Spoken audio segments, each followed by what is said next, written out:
giving you useful and practical tips to help you make more money selling travel. This is the Art of Selling Travel Podcast, and here to guide you through it all, your host, Glenda Beagle. Well, hello there. Welcome back. And on today's episode, we are going to be talking about consumer events. So I've seen a lot of conversation taking place. You know, this used to be the way that we did a lot of connecting with clients, really getting in front of them and being able to, for lack of a better term, pitch them on things. Now, don't get me wrong. I'm still, let's ditch the pitch. But this was a way that we could get in front of our audience to really have a meaningful conversation with them. And so I thought it would be really fun, one, to tell you about the worst experiences I had. Why? Because I think that's also going to help you to be able to learn from what I did wrong. But then also, too, let's talk about what needs to go into making a really successful consumer event. So the very first one that I did was when I was building a group. And don't get me wrong, I did the group wrong from the start. I learned along the way, and in fact, in the new year, we'll probably be relaunching our groups program again to go through what it is that you need to look for to building a group and other such. And part of that comes from how badly I screwed up my very first one. So this was a Brazil farm tour. It was, and actually, I think we were going to do Brazil and Argentina. Oh, goodness. This was like in 2011, 2012, somewhere around there. I think I want to say it was like 2011. I think I did this right out of the gate the first year of owning my own agency. So I wanted to do a farm tour. I wanted to do it to Brazil. The reason why is I knew that that was something that was at the top of my dad's list. He really wanted to go to. And so this was way back. I had worked for somebody else for like 5 years. And then I'd owned my own office. And this was like 2011, 2012. And it was terrible. So there's a couple of things. First off, I decided I was going to do this consumer event because we were going to kick it off, because this is what all the gurus said you do. You hold a consumer event, you build your group, you hold a consumer event, you sell it, end of story. That's what the gurus said. That's what the suppliers said, all the things. I'm here to tell you that's not as simple as it is. They left out some really big elements. So first and foremost, how do you get farmers to show up? Well, you're going to offer them beef on a bun. So we were going to do a lunch, and then that way they could all come and join. I rented a facility at a local hotel so that we would have room for everybody. And wouldn't you know, we filled it up. It had to be by registration. There was no charge, obviously, because I was trying to sell them something. No charge. By all means, just come in and we're going to do this. So here's a couple things. One, farmers love a free lunch. And they feel no obligation to buy anything. So that was first and foremost. Second, I marketed a free lunch. I didn't market the Brazil tour. I didn't it was like, come join us for beef on a bun and then learn about this, rather than come learn about this and then gift them the lunch. We did it over the lunch hour. Of course they were going to come. We did not market it to their spouses. And that was, I think, to me, one of the biggest learning lessons right there is I was marketing to the wrong person. Because when you're building an irresistible offer, you've got to figure out who the decision maker is. And in the farming world, yes, the husband, now we're going to get real traditional, real conservative here. Just bear with me. But in a traditional sense, there is an idea that the husband is the decision maker. But I'm also going to tell you, having grown up in a conservative farm family, that's not actually the reality. I need the person of influence to be there so that they can influence what is perhaps ultimately the decision maker. But if you don't have that person there to help influence, one, they don't want to go. And if the person of influence doesn't want to be a participant, it's a dead deal. It doesn't matter that I had the decision maker. It doesn't matter that I had the perceived decision maker. Let me put it that way. But two, again, like if you can't get the person on board that would otherwise do the persuading, you're done. Two, they're not always the actual decision maker. There's an appearance of it, but a lot of times they're not. They weren't interested in the tour. They thought it was a really cool presentation, but they weren't interested in it. Why? Because I let the supplier do the presentation. I let the supplier do the talking. Here's the biggest problem. The supplier was a city girl who knew nothing of what was going on, who did not understand what was being said in the farm space. When they asked her questions relating to the farm world, she didn't know the answers. One, because it was a completely customized itinerary. She was just coming as the sales rep, as the business development manager. She knew nothing of what was actually being offered. She knew nothing of what was going to be the trigger point. And because of that, her presentation was not geared towards who we were trying to sell to. I also years ago did a giant trade show, and I mean giant trade show. Looking back, blow my own mind. There was oh heavens, what were there? I think there was like 25, maybe 30. Like we had a huge venue. I think there was either 25 or 30 suppliers there. And when I sent it all out, they were all stoked. They were all in. I don't think I got any no's. If I did, it was strictly because of scheduling conflict. I remember leading up to it, they all shipped me their brochures. My poor husband, I'm sure he still has nightmares over these brochures because they just kept arriving and arriving and arriving at our office because all the suppliers just sent what they wanted to have.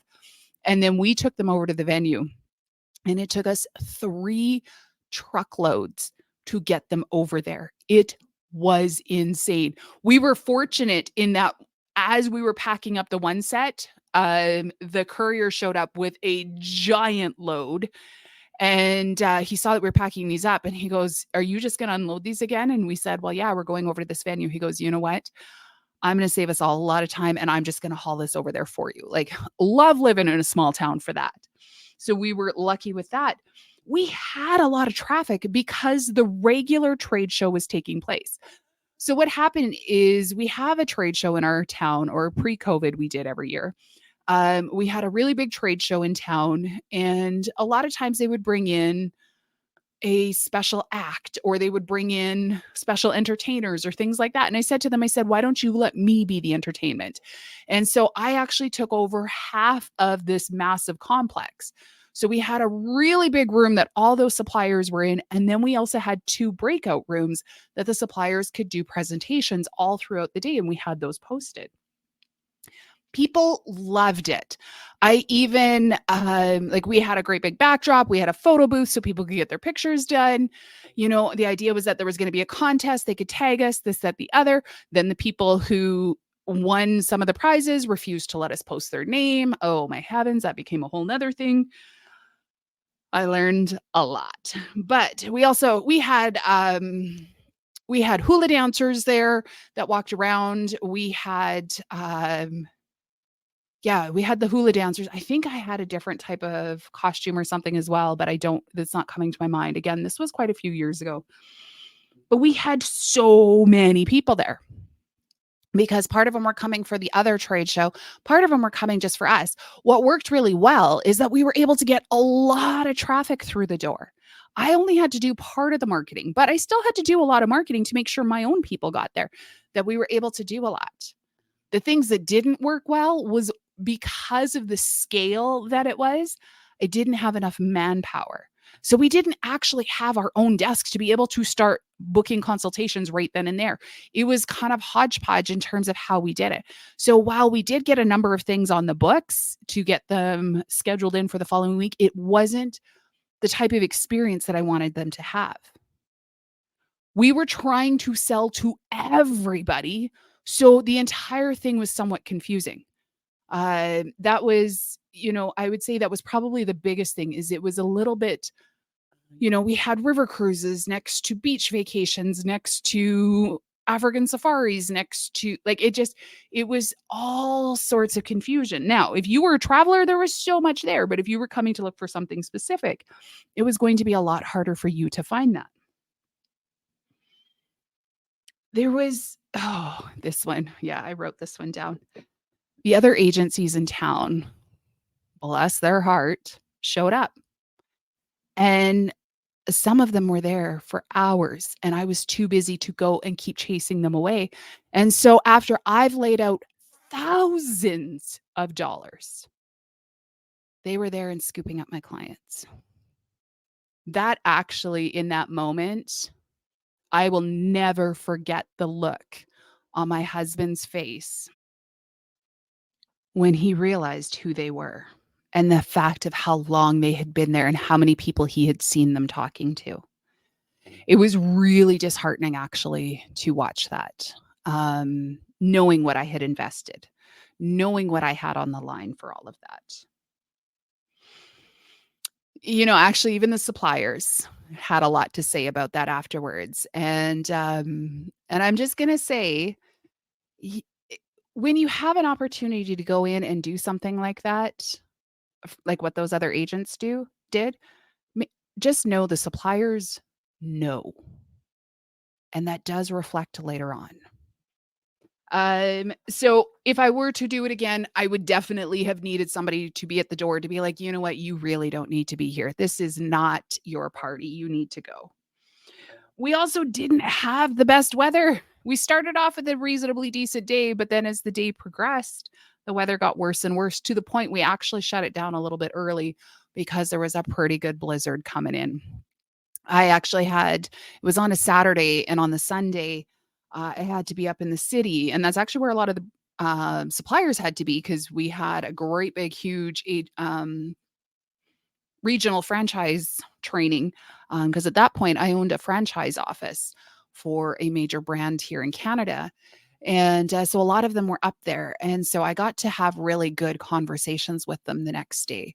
And they all had amazing things to say. But yeah, like I said, the weather, while we had good traffic, it died out early because of the weather. And then, so that was Saturday. The training was Sunday. Monday morning, our government dropped what we call drop the writ for an election. And here in my province, that means it's 28 days, I think it is, from the time they dropped the writ until anyways, campaign was on, and every consultation I had booked for river cruises, for big guided, like bucket list trips, things that if even half of them, a quarter of them would have come to fruition, which I know what my close rate ability is from a consultation. So we were real good. If even a quarter of them would have come to fruition, we would have been in the black big time on that event because the trips were that good that they had booked. So I had come out of it just pumped because I knew what was coming in. And then when we went into an election cycle, every single one of them counts. It was just one of those things where we had so much uncertainty after having been basically one party for decades where I lived. People could tell something was in the air. And as it came to be, a new party came into power with probably the most opposing views of what had been for decades. And that sense of uncertainty after decades of certainty made it so people were not comfortable spending their money. People were going to hold on to their money. And that, I think, was really the moment when I went, oh, crap. But the other thing is when I went through it and I was getting the feedback from people and chatting with people and whatnot, they were saying, oh, well, I went to this presentation in here. And because I didn't have somebody in there, the suppliers were telling them to book direct or telling them, oh, well, if you go to that agency, they've got better deals. And at that moment, I thought, wow, I will never, ever, ever do business with that company again. When you do a consumer event, you've got to have the manpower to do it. You've got to have the bandwidth to do it. And as I was saying earlier, you or maybe I didn't say it earlier, but you have to be the star of the show. The supplier cannot. They can be there to, let's say you're doing a charter group, or you're doing a put together group or whatever, and you want to work with a river cruise company, or you want to work with a safari company, or whatever it is. Involve them, but have them be the backup. You need to be the one that does the presentation. And trust me, they're going to give you pushback. But then that might not make them the right partner, because people are buying from you, not your supplier.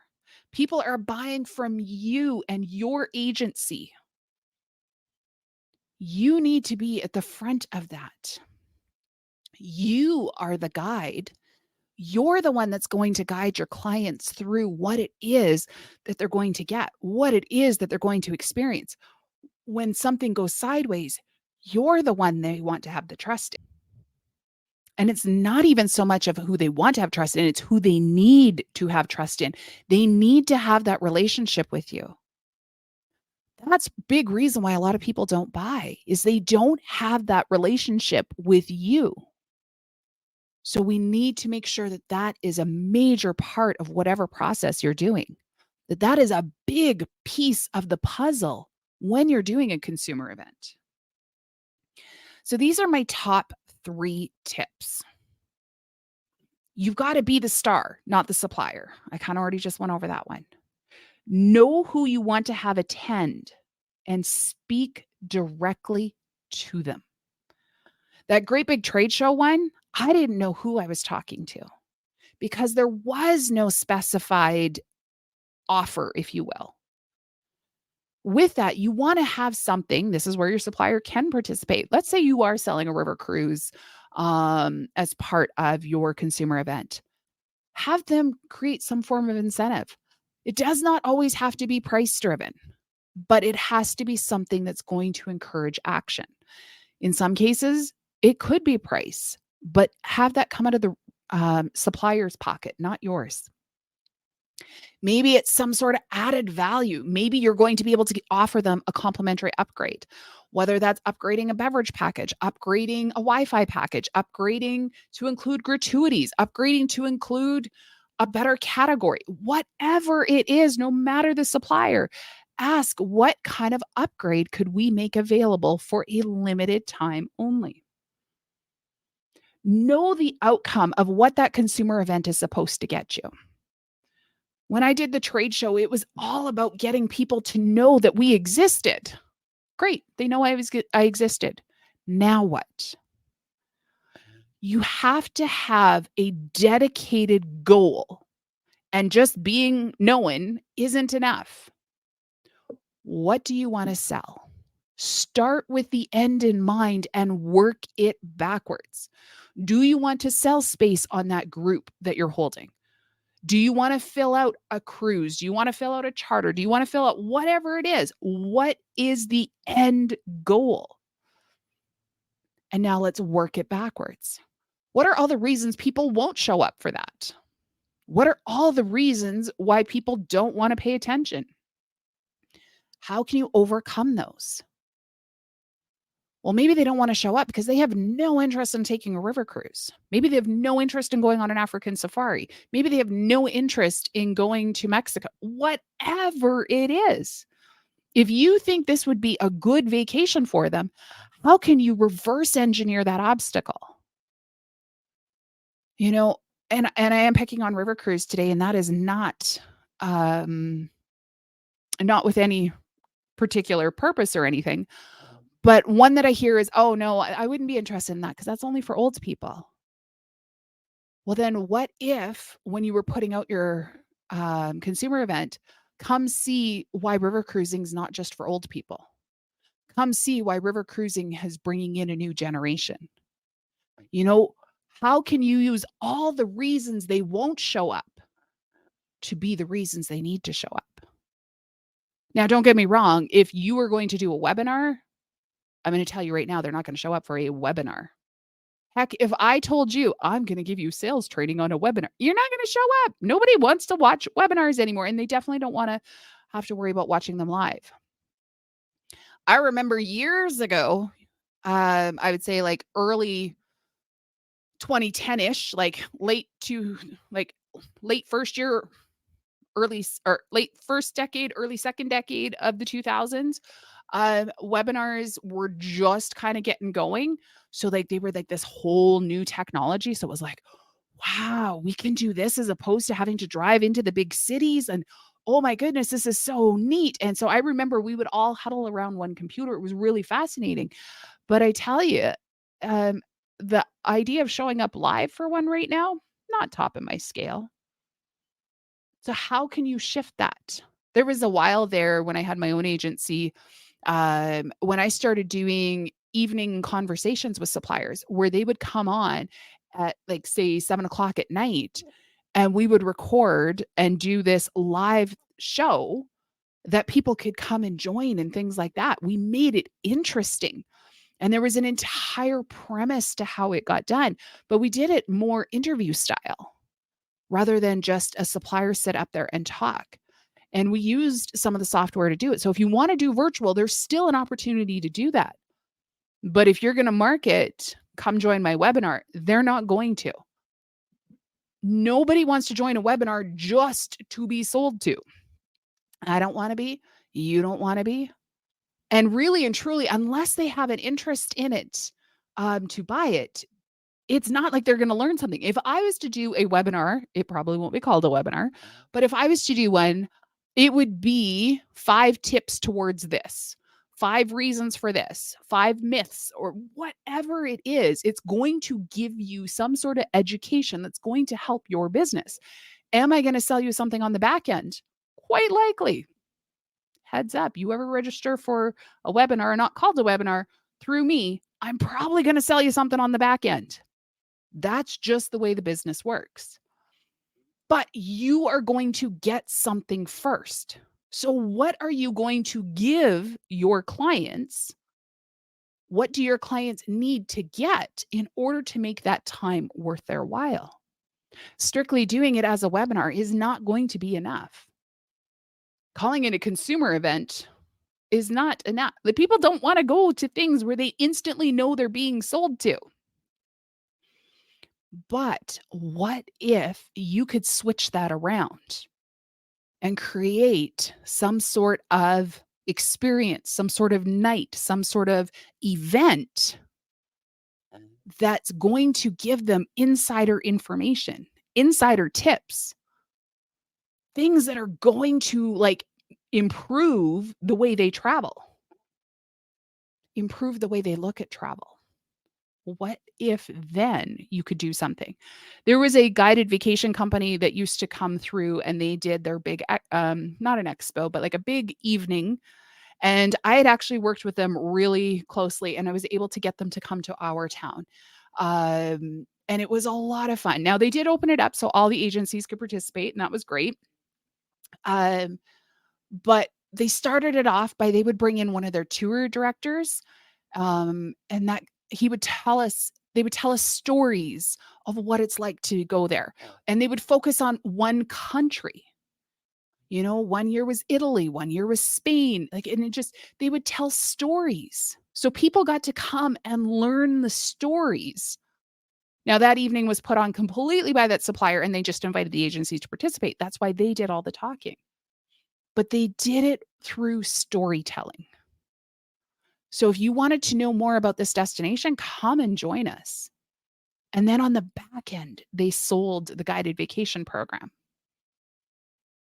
How can you make it so that it's about something that your clients are going to get, not just be sold to? Nobody wants to be sold to, but there is a reciprocity. If you give, then they're likely to give back. So if you give them an evening of entertainment and wine and whatever, it increases the likelihood that you're just going to change the way that they think about it. And they'll be like, oh, you know, when we're ready to book that, that is who we want to give our booking to. When we're ready to work with a travel advisor, that's the one we want to work with. But you've got to know what is the outcome before you build everything else, to know what it is that you want to sell, how you want to sell it, When is it going to be on sale? When is it going to be off sale? When is it going to be available? All of those sorts of things. What does all of that look like? Consumer events are a great way to speed up that connection with your audience. I highly recommend in person whenever possible, but understanding that we live in a digital world, finding ways to create that as part of a digital experience where they still feel a part of it is huge. What if they had to be registered a set amount of time in advance and you mailed everybody, snail mail, a package of popcorn for the show and a reminder? There's so many ways that we can do things that make the digital feel like it's in person. How does that relate to the experience that you want to have? If we're just selling cheap little $3.99 cruises because we're selling inside on Caribbean and we're not going very far, like then no, that you're probably not even going to do a consumer event for that, because there's no point, because you've got to look at what is the return on investment. And that includes your time. Your time is a massive investment. So what are you going to get back? Make sure that the people you're getting on there are actually the decision makers, or at the very least, are the people of the influence to the decision maker. You want to make sure that you're having the right people involved, that you're putting the right event together so that you can put the right offer in front of them. Consumer events build immense trust and knowing between you and your clients. It's a great way to build that relationship. So don't take them for granted, and don't try and just take the easy way out. Think it all the way through from beginning to end. Okay, we're probably going to continue this conversation over in the Facebook group, so I would love to have you there. Otherwise, join me over on Instagram, Art of Selling Travel, because that's where we also continue some of the conversations in the DMs. And finally, if you have not yet given us a 5-star review, I would love if you gave us one. And if you don't feel like we're worth a 5-star review, please send me a direct message either on Instagram, email me at glenda@artofsellingtravel.com, because I am here to serve you and I want to know how we can make things better. If you've got a great show idea, send it my way. I am just in the process of getting 2024 all hammered out. I am beyond stoked for what is going to be coming. I can't wait to be able to share it with you. So stay tuned. There is some amazing things coming in 2024 for the Art of Selling Travel podcast. And you are going to get to be a part of it, as we are going to have the ability for you to be able to call in and get your questions answered live on the podcast. And I can't wait to be able to offer that to you. More details are going to be coming out soon. And until next week, happy selling.